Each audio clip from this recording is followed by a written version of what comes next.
Olá! Oi, gente, tudo bem? Estamos numa live no Instagram. O tema da live de hoje é produtividade para acadêmicos.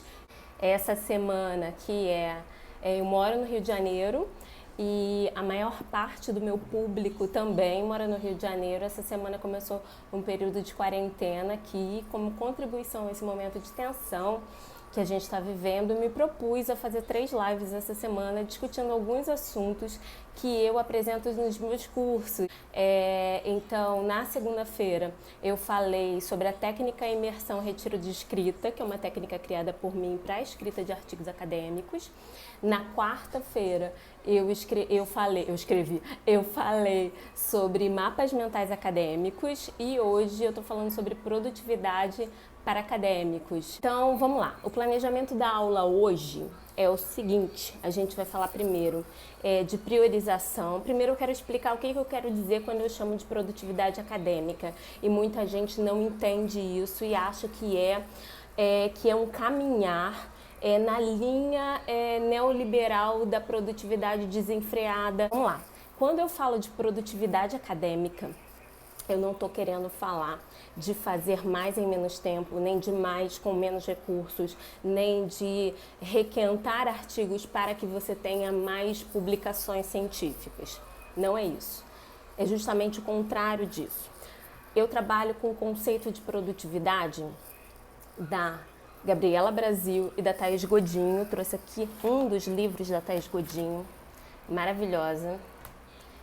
No ano de 2018, eu tive a oportunidade de fazer o curso dela de GTD, da metodologia que eu uso. Já falei para vocês, Get Things Done. Eu sei que vocês estão vendo ao contrário, mas esse é um dos 3 livros da Thaís Godinho. O nome dele é Trabalho Organizado.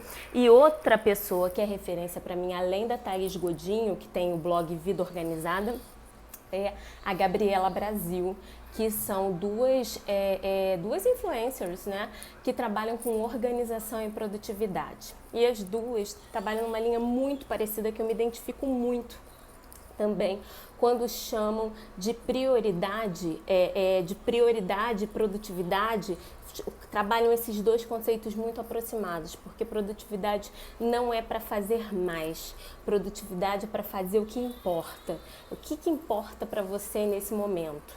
Então, quando a gente chama o nome produtividade acadêmica, muita gente acha que é para fazer mais, mas na verdade eu estou falando de impacto. Na verdade, eu estou falando de como, a partir dos recursos, do tempo disponível, a partir da energia disponível que você tem, como é que você pode investir isso num trabalho acadêmico, seja num artigo, seja numa apresentação de trabalho, numa submissão ao congresso, um processo seletivo para mestrado, para doutorado, ou até mesmo para terminar o seu TCC. Esses dias eu recebi bastante seguidores e tem muita gente que está na graduação e que está me seguindo para pegar as dicas, porque já tem aí uma intenção de mestrado, de doutorado para frente. Então, é sempre importante começar bem, né?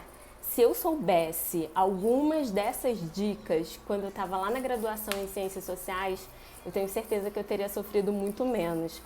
E muita gente fala isso, se eu soubesse disso antes, e eu confirmo, eu falo, eu também. Se eu soubesse disso antes, as coisas seriam mais fáceis. Mas enfim, a gente vai falar sobre como a produtividade da verdade, a produtividade do dia a dia e como você pode organizar o seu dia. E sobre isso eu já venho falando ao longo dessa semana. Se organizar através de uma estratégia. Qual é a sua estratégia? É uma lista? Muita gente funciona bem com lista. A sua estratégia pode ser um mapa mental. Essa semana eu falei bastante de mapa mental. Se você não sabe do que eu tô falando, Se você não sabe do que eu tô falando, isso aqui é um esquema de mapa mental, tá ao contrário, já tá amassadinho porque foi da aula de quarta. Mas se você não sabe do que eu tô falando, eu vou subir a live da quarta-feira para o meu canal no YouTube, que é o Juliana Prata. Não consegui colocar em nome de sua vida acadêmica por enquanto, mas se você se inscrever no Juliana Prata, depois, quando ele mudar a nomenclatura, não vai ter problema nenhum, tá? Estou seguindo as duas. Márcia. A Márcia segue a Gabriela Brasil e a Thaís Godinho, né? Esse livro é ótimo mesmo, é mesmo, Ju. Esse livro do Trabalho Organizado é ótimo. A Thaís Godinho tem 2 outros, Casa Organizada e Vida Organizada, que é o nome do blog dela, e são livros que são bastante estruturantes no meu trabalho, principalmente porque na academia as pessoas têm preconceito com esse tipo de literatura, acham que é autoajuda, acham que não tem um impacto efetivo na sua vida. E eu não vejo isso de forma alguma, pelo contrário. Eu vejo que quando a gente articula, quando a gente consegue criar uma ponte entre diferentes campos de conhecimento, sejam eles do conhecimento científico, sejam eles do conhecimento literário, sejam eles de outros tipos, de outras fontes de conhecimento e até do conhecimento popular também, a gente cresce, porque a gente não está olhando só para dentro, a gente está olhando em volta também, né? Então eu vou começar falando sobre a prioridade. Eu dei o poeta J, o Jonathan Aguiar está aqui na live. Eu dei uma entrevista para o canal dele no YouTube, o poeta J, recentemente, onde eu falei de vida acadêmica. E aí ele abriu um dos capítulos do meu livro, que eu trouxe aqui para mostrar também. No começo é tudo organizadinho, né? Daqui a pouco vai caindo tudo. Que é o Sua Vida Acadêmica, Escreva Mais e Melhor. E ele abriu aleatoriamente, né? Nem sei se foi aleatoriamente, mas ele abriu um dos capítulos do meu livro, falou sobre os hábitos acadêmicos e perguntou para mim, Ju, como é que eu posso criar hábitos acadêmicos? E aí, oi Janê, muito obrigada. E aí eu falei para ele que a gente precisa abrir um espaço. Primeiro a gente precisa ter clareza do porquê que você vai ingressar numa nova atividade ou por que você vai concluir determinada atividade. Por que você vai entrar nisso? Porque como geralmente a gente leva a nossa vida?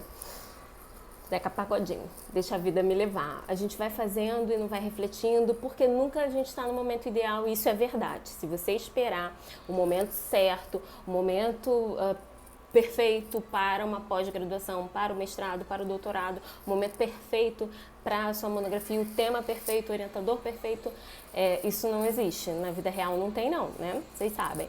Então, a gente tem que fazer com os recursos que a gente tem, mas pensando na prioridade. Pensando em qual espaço a gente está destinando isso na nossa vida. E é muito comum quando uma pessoa fala assim, minha prioridade é X. E aí você pede para que essa pessoa anote num planejador, numa folha de papel, anote o que ela faz durante a semana. E aí quando você olha, as coisas não batem. O que é prioridade para você não está disposto ali no seu tempo, na organização do seu tempo. E eu organizo a minha agenda a partir das minhas prioridades. As minhas prioridades são diferentes das suas. A prioridade de uma pessoa que tem filhos pequenos é diferente de uma pessoa que tem filhos adolescentes. A prioridade de uma pessoa que não tem filhos é diferente. A prioridade né? Depende de vários fatores, muitos fatores mesmo. Então, a questão a sua agenda e o seu grupo de prioridades, eles se casam? Eles se comunicam? Faz sentido? Mas a minha prioridade não é o trabalho, é a minha família. E aí você passa 60 horas no trabalho por semana, como eu já passei. Naquele momento a prioridade era a minha família? Não era, não tinha como ser. Por causa da configuração da minha agenda. E como que eu poderia inserir mais momentos de lazer, mais momentos com a minha família? A partir das minhas escolhas, a partir da abertura de espaço dentro da minha agenda e como eu poderia organizar isso. A Márcia escreve, esse momento em que estamos com horas em casa, seja a hora de exercitar essa organização e definição de prioridades. Oi, Suzana! Esse é um momento muito, muito, muito bom.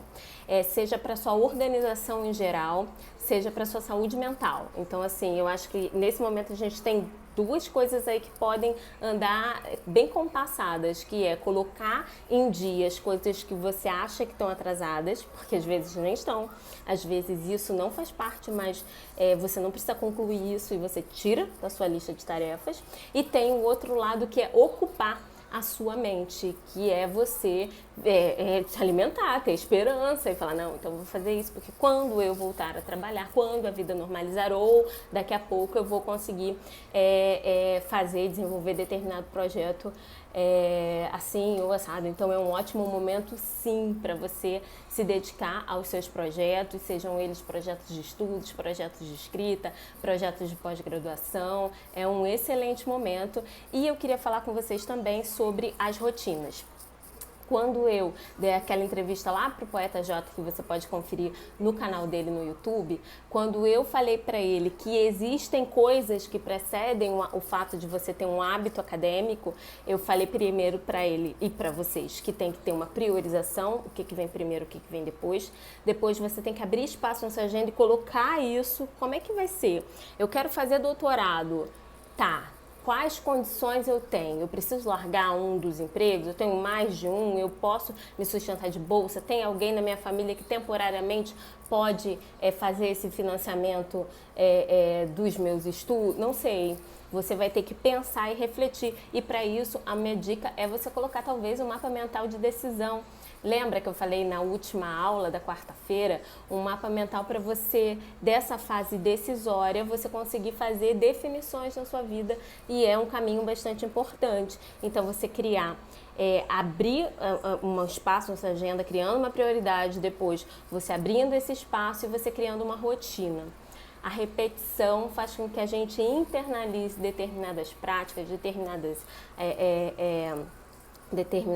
hábitos e até determinadas relações internas que nós temos com nós mesmos. Então, assim, as falas internas, as conversas que você tem na sua mente, se você repetir as coisas que você acredita, eu acredito muito no poder da repetição como um fortalecedor de novas sinapses neurais, de novas conexões, de novos caminhos. Então, criar uma rotina de estudos é o próximo passo. Como é que você cria? Você tem que determinar o dia e a hora. Não sei se isso aconteceu nessa semana, mas eu recebi algumas mensagens de ontem para hoje que diziam: Ju, eu me animei tanto com a sua semana acadêmica e participei da live da segunda e da live da quarta, mas eu não consegui botar nada em prática. Bem, isso acontece muito, porque a gente não colocou a energia do calendário, não colocou a data e a hora para acontecer.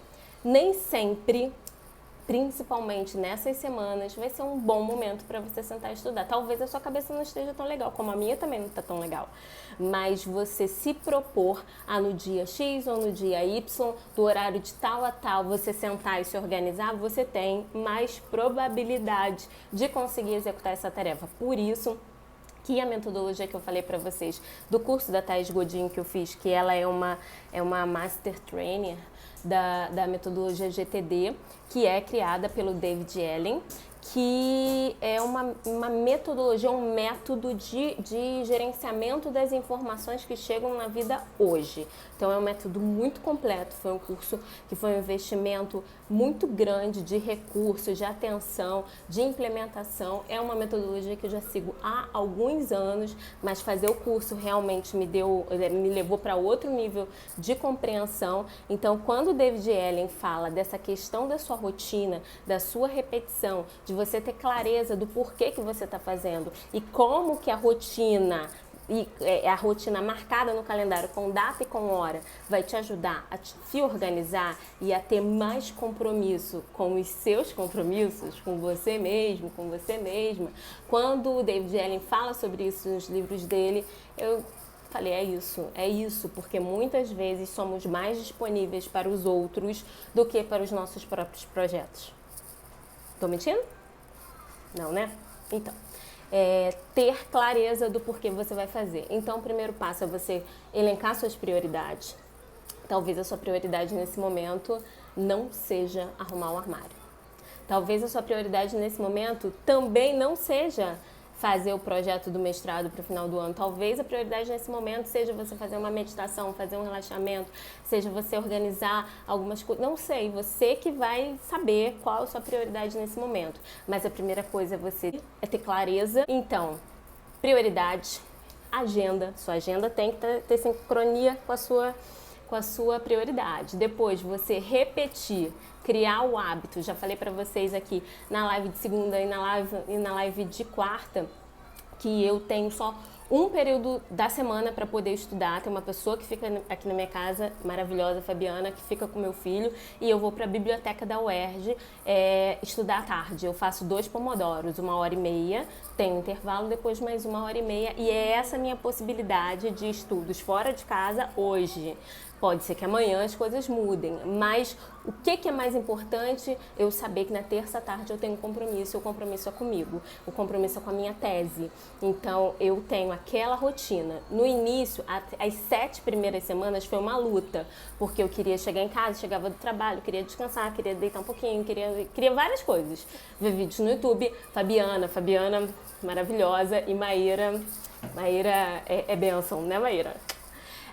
Gente, a Maíra é professora do meu filho. Olha que honra, maravilhosa. Davi, Maíra tá bem aqui na live. Ele não escutou, porque ele tá vendo Sonic. Mas tudo bem. Mães culpadas para depois.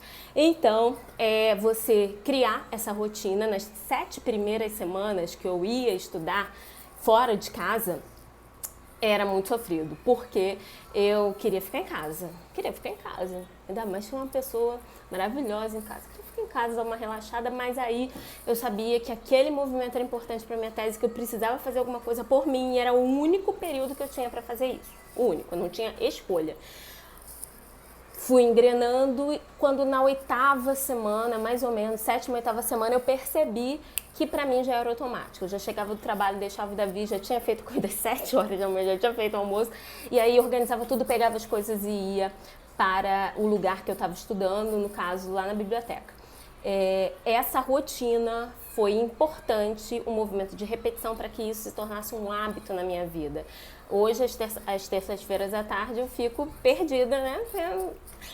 Fiquei de férias e agora essa questão, mas isso já foi incorporado como um hábito. Quando as atividades voltarem ao normal, eu vou ter que retomar essa rotina e repetir, até que isso seja incorporado. Carla Marçal está tentando chegar. Carla Marçal, demais. Depois eu falo, quando ela entrar, eu vou falar com ela. Maravilhosa, saudades de você. Essa dica, maravilhosa, Maíra maravilhosa mesmo. Essa dica do Pomodoro me ajudou muito. Antes eu sempre achava que só podia começar uma coisa que eu conseguia terminar, mas faz parte do feito. É melhor do que nada feito. Este é meu lema de vida.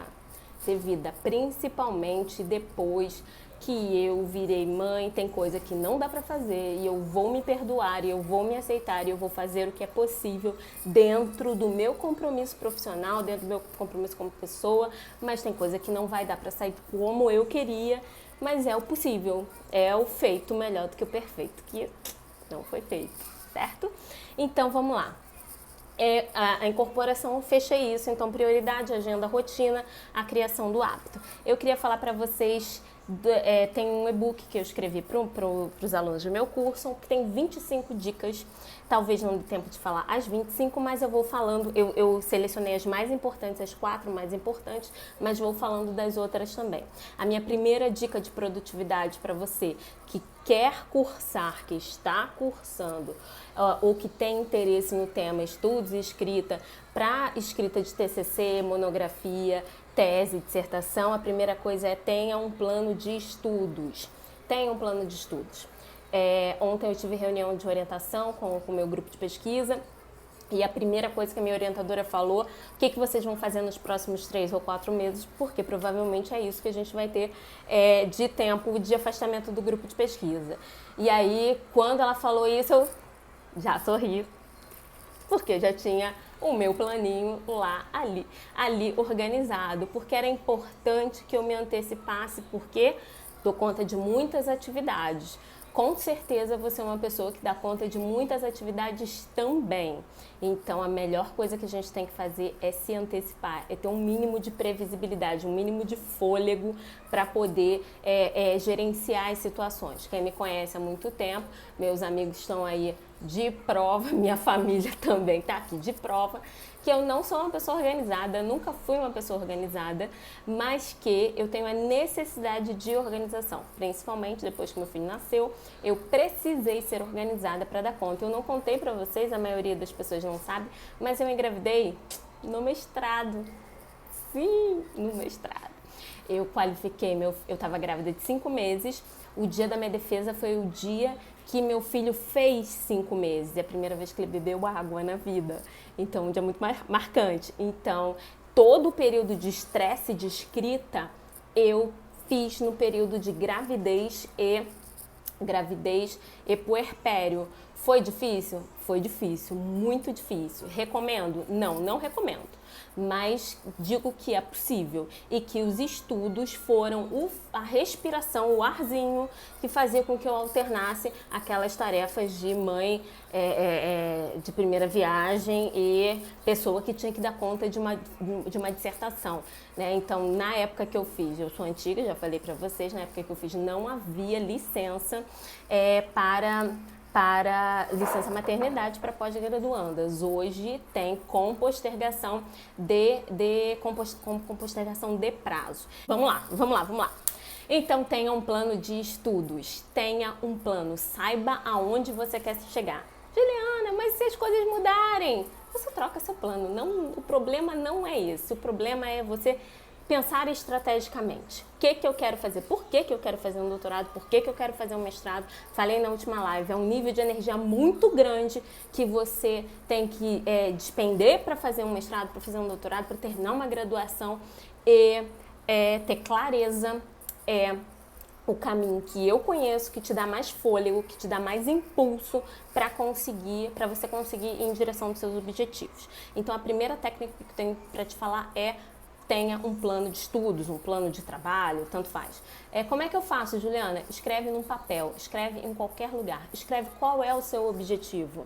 Ah, eu quero fazer doutorado. Tá? Aonde que você quer fazer? Com quem? Já tem alguém em mente? Que tema que você gostaria de desenvolver? Não, Juliana, eu vou olhar o tema do meu orientador e eu escrevo qualquer coisa que ele quiser, depois eu mudo o tema.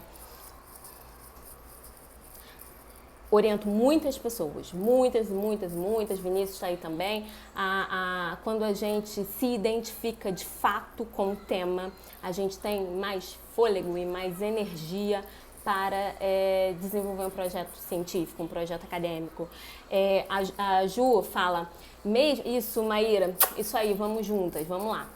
Mesmo a gente entendendo que a produtividade precisa ter outro significado, parece que o sistema empurra a gente para o abismo. Publicar ou perecer. Publish or perish.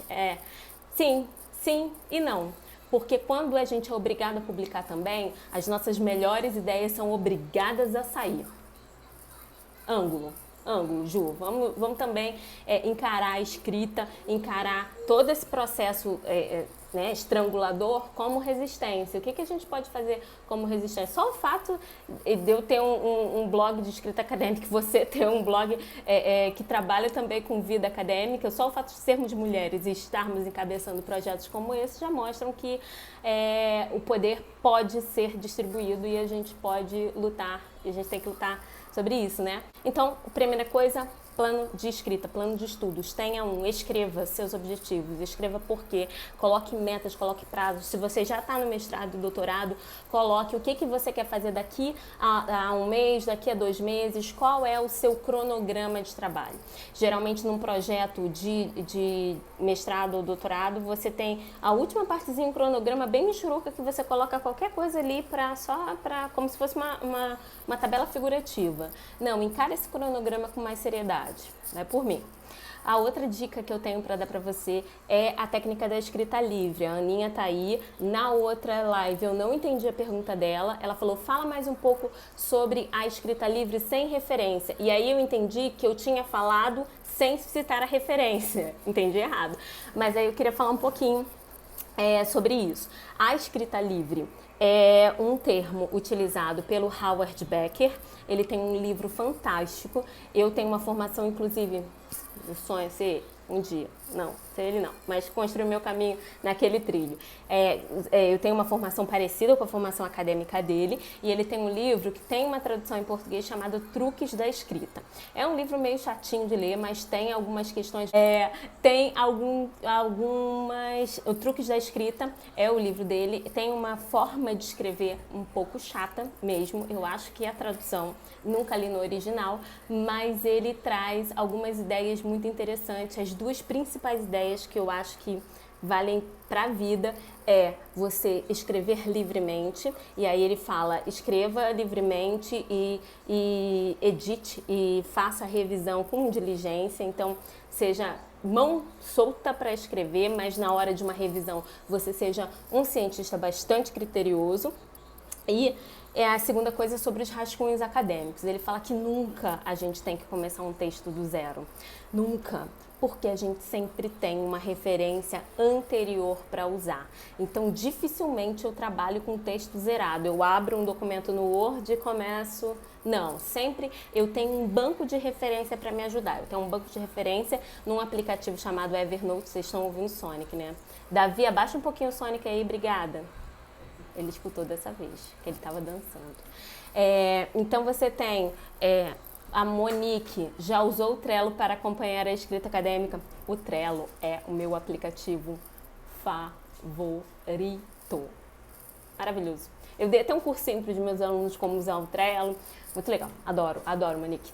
Então eu tenho a Tamis. Organização ajuda demais para quem tem ansiedade também. Sim, para quem tem, para quem não tem, organização ajuda todo mundo. Para mim é um caminho muito claro. Então a técnica da escrita livre, o Howard Becker coloca duas informações no livro que para mim é tudo. A primeira é essa da escrita livre e a segunda é o rascunho acadêmico. Nunca comece do nada. Eu tenho um banco de referência do Evernote, a minha formação é toda bourdiana. Eu sou de Sociologia da Educação, então Lahire, Passeron, Dubé, todo mundo, toda essa galera. Meu Deus, gente, nem vou falar nada de Carol Cândido. E aí, amo também, estou tentando usar agora, se puder fazer uma live compartilhando como foi usar o Trello para escrita acadêmica, vamos amar. Baixei o Trello uma vez e não soube usar, help. Ele é bem intuitivo, mas ele é vazio, você que constrói tudo. Tá? Como eu comecei a usar o Evernote muito antes de usar o Trello, o meu arquivo de referência fica no Evernote. E o que é esse arquivo de referência? É uma pasta que eu tenho num aplicativo chamado Trello, chamado Evernote, que é um aplicativo de gerenciamento de notas. E aí toda citação interessante que eu vejo do Bourdieu e de autores da mesma corrente teórica do Bourdieu, eu vou inserindo ali. Então, eu sempre busco, ao longo desses anos, não sei quanto tempo eu sou formada, uns 15, 16 anos, ao longo desse período, eu sempre tento recorrer, alimentar esse banco, esse arquivo de referência que está lá no Evernote, e aí eu tento sempre, quando eu vou começar um artigo novo, a recorrer a esse arquivo de referência. Na minha visão, isso me ajuda a observar diferentes prismas, diferentes ângulos do mesmo autor, e também isso me ajuda a fazer um deep work, um trabalho de aprofundamento, porque eu acho que é isso que o cientista faz. Eu nunca me identifiquei muito com o uso de autores de campos epistemológicos muito diferenciados, porque eu sempre tive a sensação que ia ter muito mais coisa para ler e muito mais coisa para organizar na minha mente. Então, eu tento trabalhar com alguns autores e estrutura, e um deles é o Bourdieu e os amigos do Bourdieu, e aí eu tenho esse arquivo de referência. Então, Howard Becker, ele é essa pessoa que traz essa informação do campo das ciências sociais e dá informação como ele, como orientador, sugere que as pessoas conduzam os seus trabalhos. E aí essas duas técnicas, escrita livre e rascunhos acadêmicos, são informações para mim que são de ouro. Como acontece a escrita livre? Tem outro autor que também fala da escrita livre, outros, adora Farkas com K, deixa eu ver mais quem... Agora deu pane. Mas o Robert Boyce, ele tem um livro muito bacana que não tem tradução em português, mas uma tradução livre seriam professores como escritores, pesquisadores como escritores, e aí ele vai definir como nós, que fazemos pesquisa, que estamos na universidade, ficamos justamente paralisados no obstáculo da ferramenta da escrita, onde deveria ser uma coisa mais bem trabalhada nos cursos de pós-graduação, nas disciplinas que fazemos, principalmente na disciplina metodologia da pesquisa científica, que a gente sabe que muitas vezes é capenga. Então, como que a gente pode olhar para as disciplinas e nos estruturarmos como pesquisadores numa ferramenta de divulgação científica, numa ferramenta de popularização da ciência?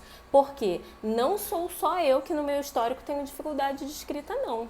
Muita gente que eu conheço sempre fala, ai, eu tenho ótimas ideias, eu estou fazendo uma pesquisa muito legal, mas na hora de escrever eu tenho aquela trava. Uma das questões o nome da Dora Farkas, Ju, segue essa mulher. Ela tem um programa, eu comprei o programa dela. É caro, mas para mim valeu. Finish Your Thesis. Então, assim, termine sua tese, ela tem um programa online. Isso, Dora Farkas, ela tem um programa online. Algum autor de escrita livre? Howard Becker, Robert Boyce e a Dora Farkas também. Então, qual é a proposta da escrita livre? A proposta da escrita livre é que você, sem a referência dos autores, repito, sem a referência dos autores, você sente e faça uma sessão de escrita.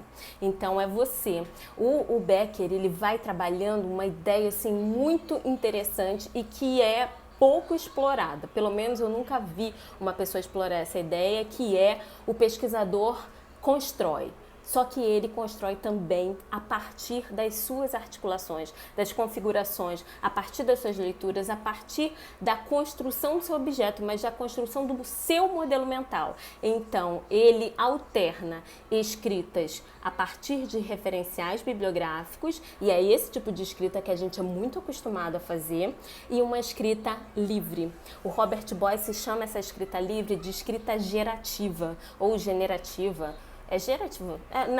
Na tradução não fica muito bom, mas ele chama essa sessão, você coloca um tema, por exemplo, eu já falei para vocês que o tema da minha tese é interseccionalidade na análise de bancos de dados, eu estudo estatística aplicada à educação, e aí eu coloco esse tema ele se desdobra em vários subcapítulos, como eu falei essa semana, dos mapas mentais. Então esse aqui é o exemplo do mapa mental da outra aula, tá? Ao contrário, eu sei, o Davi, cadê o do Davi? O Davi pegou o meu mapa mental, aquele que eu fiz ao contrário, professora da rede pública, sabe? Aquele que a gente desenha ao contrário para aparecer na live do Instagram, e rabiscou, mas não tem problema não, que dá para entender. Então, dentro de cada subeixo aqui, seria uma abordagem da minha pesquisa, seria um tópico a ser desenvolvido. Então, é isso que o Robert Boyce chama de escrita generativa, de escrita gerativa. Acho que eu chutei a câmera.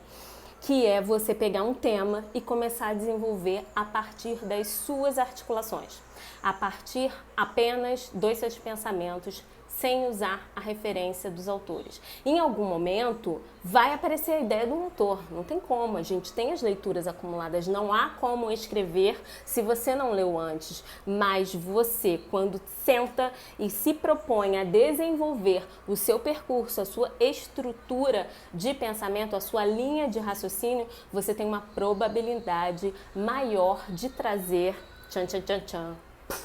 inovação, de trazer a sua contribuição.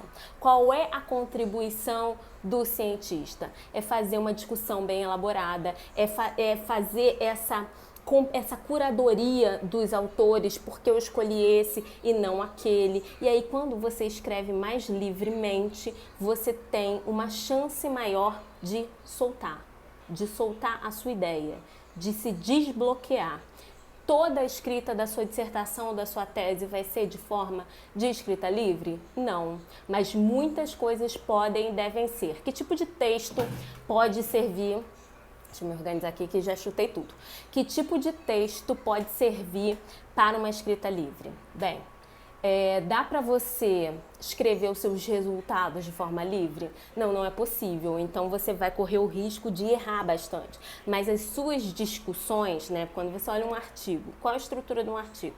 Ele tem um título, ele tem um resumo, tem as palavras-chave, tem a introdução, tem os métodos, tem os resultados, tem a discussão, tem a conclusão e tem as referências. Então você está ali. Eu posso descrever todos os resultados com precisão sem olhar para eles? Não, não posso. Mas eu posso analisar grande parte desses resultados sem olhar para eles? Sim, porque o seu cérebro está trabalhando nesses dados também, sejam eles qualitativos ou sejam eles quantitativos. Vocês sabem que eu trabalho com pesquisa quantitativa, então muitas vezes eu tenho excelentes ideias e excelentes análises dos números que eu estou trabalhando em momentos muito loucos.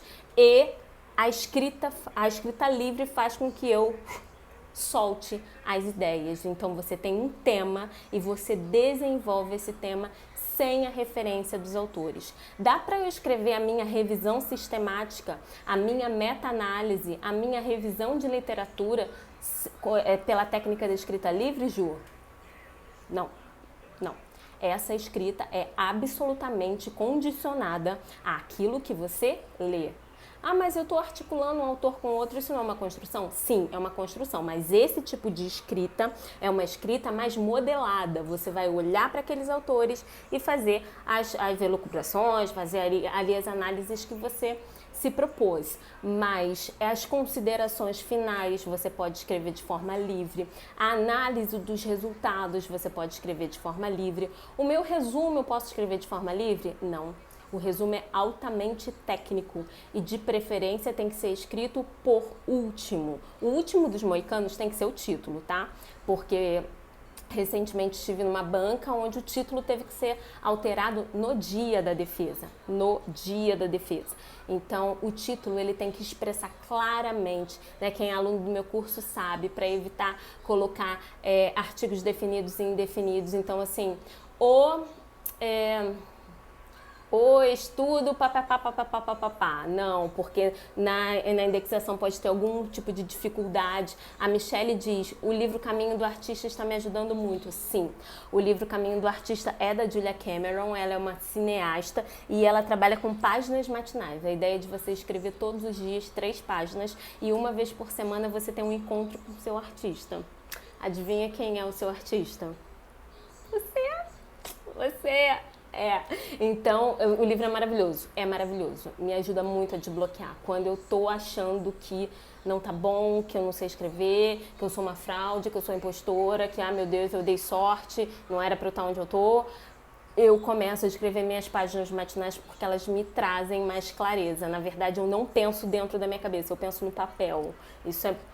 Quando eu descobri isso, eu me senti muito mais aliviada, mas pode ser a sua estratégia também. Então, se vocês tiverem alguma dúvida sobre escrita livre, se vocês acharem que não foi claro o suficiente, a ideia é, você tem um tema e você escreve sobre esse tema.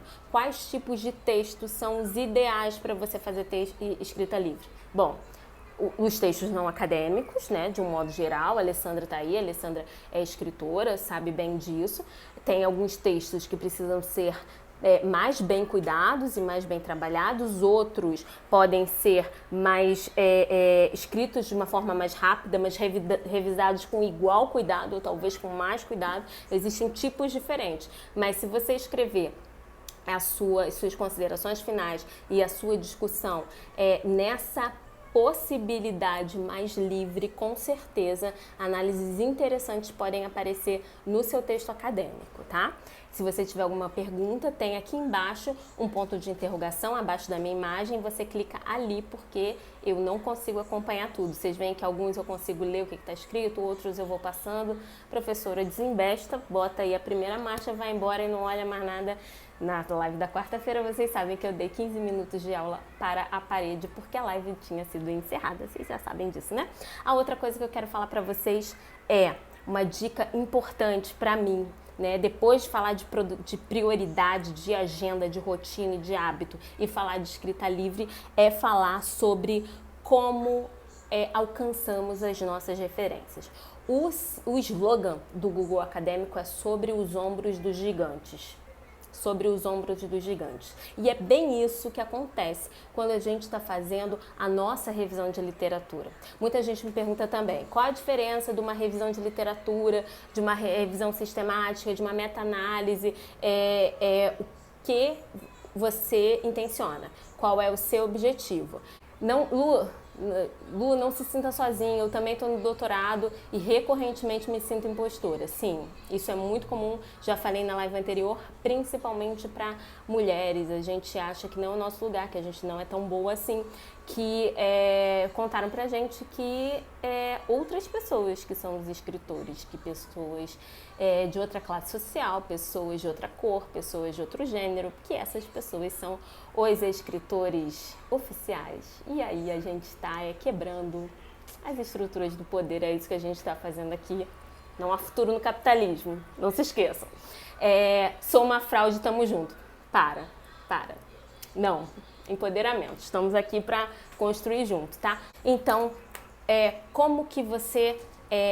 onde que você vai olhar de referência? Como é que eu vou começar a fazer uma referência? Onde que eu começo olhando, Juliana? A Ju, do Jornada Acadêmica, ela tem um trabalho maravilhoso como bibliotecários. Bibliotecários têm essa expertise nas pesquisas em bancos de dados, mas o pouco que eu posso contribuir com vocês é para olhar, olha aí, ó, a Ju acabou de escrever um eu aí, depois você segue jornada.acadêmica.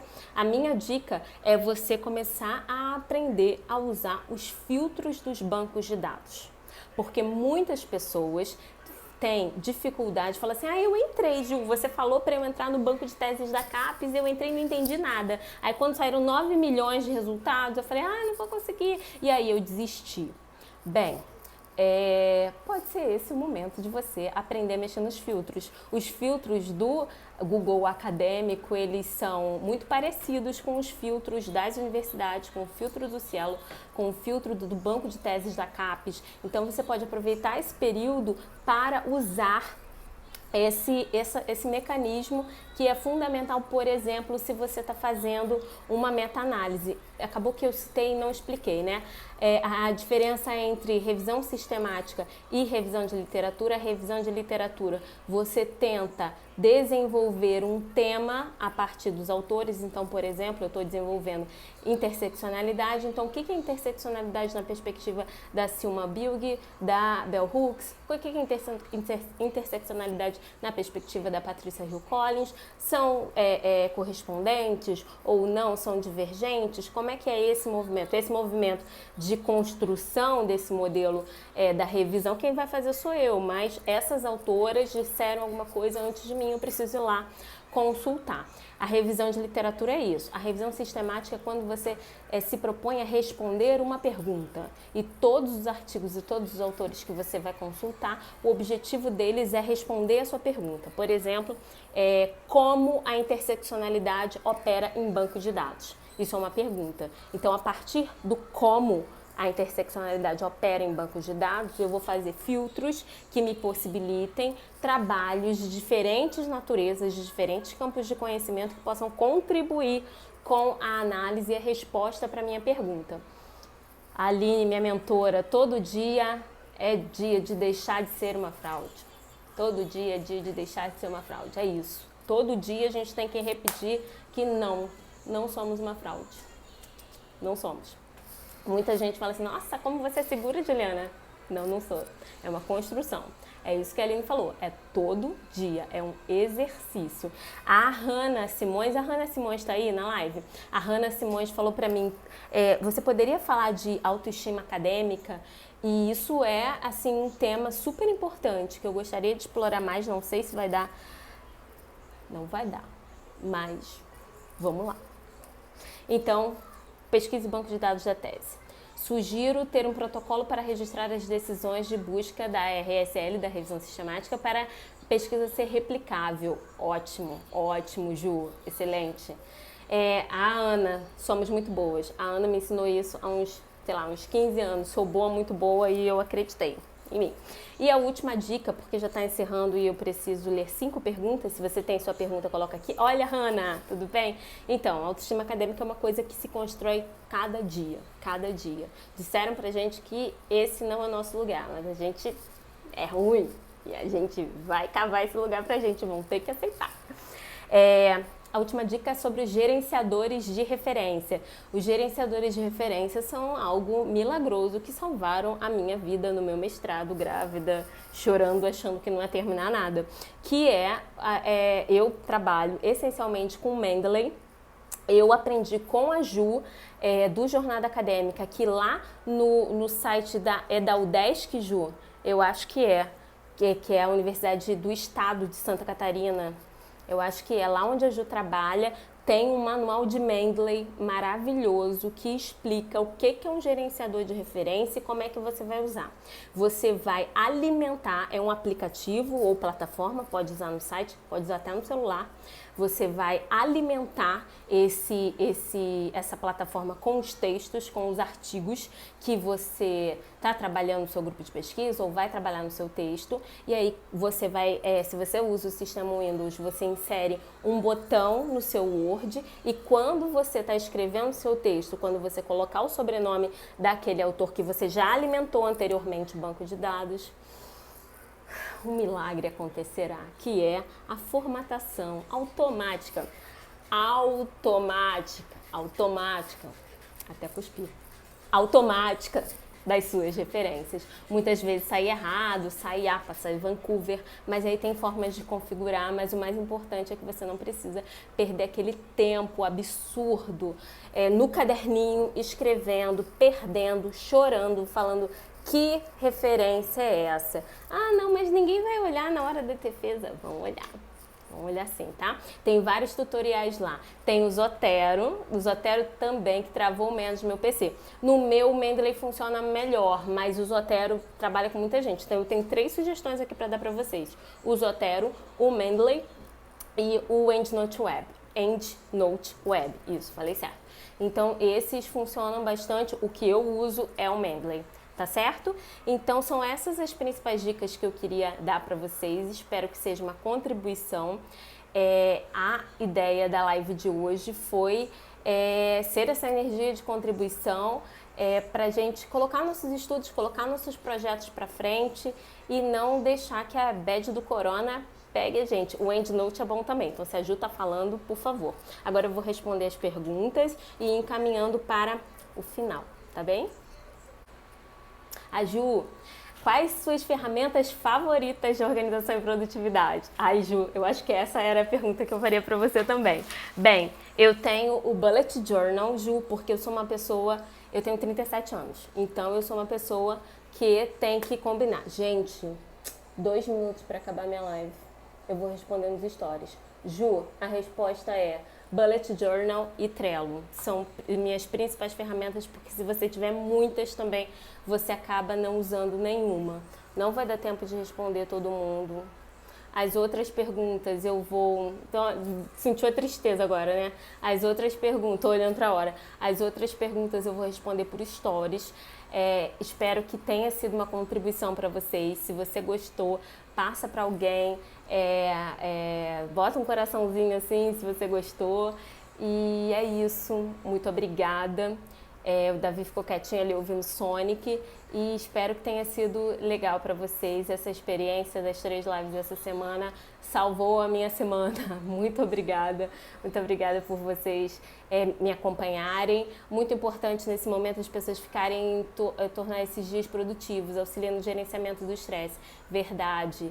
E semana que vem, não sei, Pri, não sei, eu tô precisando colocar uns projetos também em andamento. Obrigada, foi ótimo, muito obrigada, gente. Tem 40 segundos, então foi maravilhoso, muito obrigada. Michele, Viviana, o pessoal teve aí a semana inteira. Renata Francisco está me explorando, já tá botando qual o tema da próxima, não sei, tenho vários projetos para encaminhar também. Essa semana foi 12 horas de energia para essas 3 lives, respondendo mensagem, fazendo tudo, mas foi muito legal. Curso online, please? Sim. Cadê Davi? Davi tá vendo televisão, Maíra, a professora tá perguntando. Atividades pedagógicas, 0. 10 segundos para eu ir embora. Muito obrigada, de verdade. Muito obrigada pela atenção, muito obrigada pela generosidade comigo.